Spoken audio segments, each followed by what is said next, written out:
नमस्कार दोस्तों, अगर आप क्लास 10 का स्टूडेंट हैं तो यह वीडियो आपके लिए बहुत खास है क्योंकि इसमें आपको बताएंगे यानी क्वेश्चन बैंक यानी साइंस का ऑब्जेक्टिव। तो आप लोग को आज टेस्ट कराता हूँ, आप लोग देखते हैं कितना सही कर पाते हैं। तो बिना किसी टाइम वेस्ट किए वीडियो को स्टार्ट करते हैं। तो चलिए वीडियो में अंत तक बने रहिएगा। तो चलते हैं वीडियो को स्टार्ट करते हैं। तो चलिए बोर्ड पर ध्यान दीजिए। देखिए क्या कहा है, एक नंबर, निम्न में से कौन सा पर्यावरण अनुकूल नहीं है? ध्यान से समझिएगा। पैदल चलना यह तो अनुकूल है, उसके बाद साइकिल से चलना यह भी अनुकूल है, लेकिन मोटरसाइकिल से हम चलेंगे तो इससे पर्यावरण खराब होगा, यानी ना होता है प्रदूषित होगा। तो ऑप्शन नंबर सी हो जाएगा। दूसरा नंबर देखिए, ऑक्सीजन के दो अणुओं के बीच कितने आबंध बनते हैं? तो ऑक्सीजन के दो अणुओं के बीच दो आबंध बनते हैं, यानी दो ही आबंध बनते हैं। तीसरा नंबर देखिए, निम्न में से कौन सा स्वच्छ ऊर्जा स्रोत है? यानी शुद्ध ऊर्जा स्रोत कौन है? तो प्राकृतिक गैस हो जाएगा, जो ऑप्शन नंबर सी में दिया हुआ है। चौथा नंबर देखिए, स्वपोषी पोषण के लिए आवश्यक है। तो स्वपोषी पोषण के लिए आवश्यक है, ऑप्शन नंबर ए में दिया है पर्णहरित, जो आवश्यक है। उसके बाद सूर्य के प्रकाश की भी आवश्यक है। तीसरा नंबर दिया है कार्बन डाइऑक्साइड, यह भी आवश्यक है।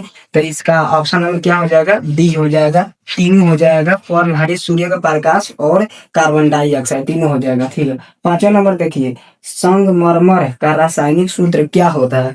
तो संगमरमर का रासायनिक सूत्र ऑप्शन नंबर ए में दिया है CaO, ऑप्शन बी में दिया है Ca, और उसके बाद OH के होल टू दिया है, ऑप्शन सी में दिया है CaCO3, ऑप्शन डी में दिया है ऑयल है। तो इसका राइट आंसर हो जाएगा ऑप्शन नंबर सी। इसी को बोलते हैं चूना पत्थर। चूना पत्थर, इसी को संगमरमर या चूना पत्थर भी बोलते हैं। आप ध्यान दीजिए। छठा नंबर, छठा नंबर देखिए, ओजोन परत की हानिकारक विकिरण से पृथ्वी की सुरक्षा करता है, यानी पृथ्वी की सुरक्षा प्रदान करती है। तो ऑप्शन नंबर ए में है अवरक्त विकिरण, ऑप्शन बी में है तापीय विकिरण, ऑप्शन सी में है पराबैंगनी विकिरण। तो इसका राइट आंसर हो जाएगा पराबैंगनी विकिरण। यानी पराबैंगनी विकिरण से पृथ्वी की सुरक्षा प्रदान करती है ओजोन परत। ठीक है। उसके सातवां नंबर देखिए, निम्न में से कौन सा संबंध सत्य है? यानी इसमें देखना है सत्य है क्या, ये फिजिक्स का क्वेश्चन है। तो ऑप्शन ए में दिया है V बराबर I बटा R, ऑप्शन बी में दिया है V बराबर R बटा I, जो नहीं है। ऑप्शन सी में दिया है V बराबर IR, जो राइट आंसर हो जाएगा ऑप्शन नंबर सी। अब देखिए आठवां नंबर सवाल, किसी अंतरिक्ष यात्री को आकाश कैसा प्रतीत होता है? किसी अंतरिक्ष यात्री को आकाश काला प्रतीत होता है, जो ऑप्शन नंबर ए में दिया हुआ है। नौवा नंबर देखिए, किसी लेंस द्वारा उत्पन्न आवर्धन का एसआई मात्रक क्या होता है? किसी लेंस द्वारा उत्पन्न आवर्धन का एसआई मात्रक क्या होता है? तो एसआई मात्रक यानी आवर्धन का, आप लोग जानते होंगे आवर्धन का मात्रक नहीं होता है। तो इसका ऑप्शन नंबर डी में दिया हुआ है मात्रहीन, यानी आवर्धन का एसआई मात्रक नहीं होता है, जो ऑप्शन नंबर डी में दिया हुआ है। 10वां नंबर देखिए, जैव विविधता का विशिष्ट स्तर है। तो जैव विविधता का विशिष्ट स्थल है, यानी जैव विविधता यानी यह जंगल के बारे में बता रहा है, नहीं वन से रिलेटेड बारे में बता रहा है, नहीं वन से संबंधित है। तो जैव विविधता का स्थान कहाँ भी होगा, इसका स्थान भी कहाँ होगा?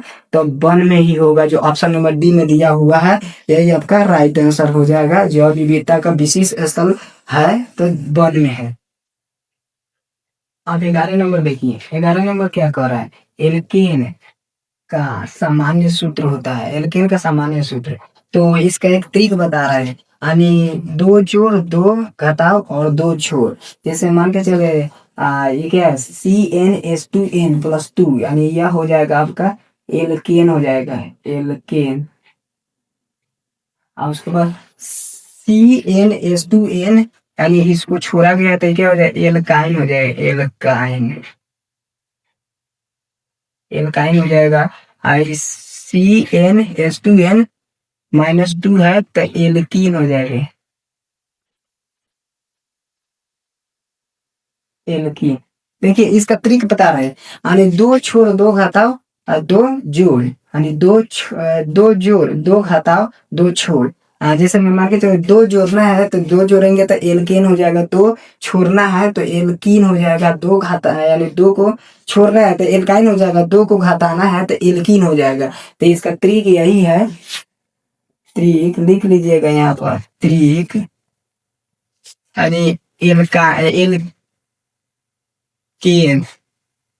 एल्केन में दो जोड़ना है, एल्कीन, एल्कीन, एल्कीन में दो को घटाना है, और एल्काइन,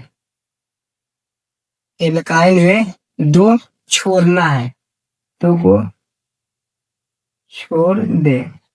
इसका यही तरीका है, दो जोड़, दो घटाओ, दो छोड़। तो इसका ऑप्शन नंबर क्या हो जाएगा, तो इसका ऑप्शन नंबर ए हो जाएगा, जो एल्कीन हो जाएगा CnH2n+2 होता है, एल्कीन का यही सूत्र हो जाएगा, CnH2n+2 होता है। एल्कीन का सूत्र क्या होता है, तो CnH2n-2 होता है। एल्काइन का सूत्र क्या होता है, तो CnH2n हो जाएगा। ठीक है, उसके बाद 12 नंबर सवाल देखिए, निम्न में से कौन एक लिंगी पुष्प है, निम्न में से कौन एक लिंगी पुष्प है, तो ऑप्शन ए में दिया है गुड़हल पुष्प, ऑप्शन बी दिया है सरसों के पुष्प, ऑप्शन सी दिया पपीता पुष्प, ऑप्शन डी दिया है गुलाब पुष्प। तो इसका राइट आंसर हो जाएगा ऑप्शन नंबर सी, जो दिया है पपीता पुष्प। पपीता एक लिंगी होता है, आप लोग ध्यान में रखिएगा।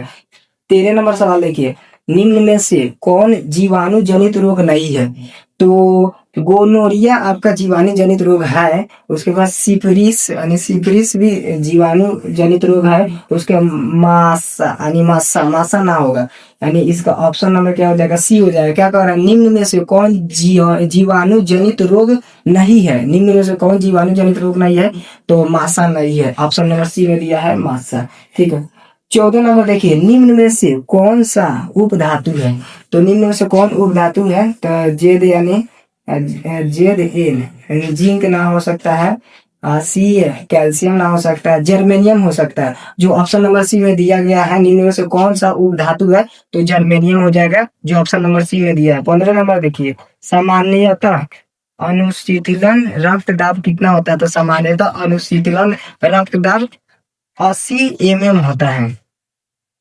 तो चलिए 16 नंबर देखिए, पादपों में पाए जाने वाले वृद्धि हार्मोन कौन सा है, तो पादपों में पाए जाने वाले वृद्धि हार्मोन जिबरेलिन होगा, इसका ऑप्शन नंबर ए हो जाएगा। 17 नंबर देखिए, हमारा शरीर किस पीएच परास के बीच कार्य करता है, तो हमारा शरीर पीएच परास के बीच कार्य करता है, 7.0 से 7.8 के बीच काम करता है। 18 नंबर देखिए, निम्न में से कौन बौने पौधे को दर्शाता है, निम्न में से कौन बौने पौधे को दर्शाता है, तो बौने पौधे को क्या हो जाएगा आपका, स्मॉल टीटी हो जाएगा, स्मॉल टीटी है, जो ऑप्शन नंबर सी में दिया हुआ है। 19 नंबर देखिए, दांतों को साफ करने के लिए दंत मंजन प्रयोग होता है, तो आप लोग जानते हो दांतों को साफ करने के लिए दंत मंजन प्रयोग होता है, क्षारीय होता है, जो ऑप्शन नंबर बी में दिया हुआ है। 20 नंबर देखिए, निम्न में से एक कौन सा उभयलिंग जंतु है। अब देखिए आप लोग को बताते हैं, उभयलिंग जंतु के मतलब होता है जिसमें नर और मादा दोनों शामिल हो, जिसमें नर और मादा दोनों शामिल हो। तो ऑप्शन ए में दिया है केचुआ, ऑप्शन बी में दिया है कुत्ता, ऑप्शन बी में दिया है, ऑप्शन सी में दिया है बकरी, ऑप्शन बी में दिया है बिल्ली। तो इसका राइट आंसर हो जाएगा ऑप्शन नंबर ए केचुआ। केचुआ उभयलिंग जंतु है, यानी कुत्ता बकरी बिल्ली नहीं होगा, इसका राइट आंसर हो जाएगा केचुआ, जो ऑप्शन नंबर ए में दिया हुआ है। आई होप आपको 20 में 20 नंबर आया होगा। तो चलते हैं नेक्स्ट वीडियो में मिलते हैं, तब तक जय हिंद।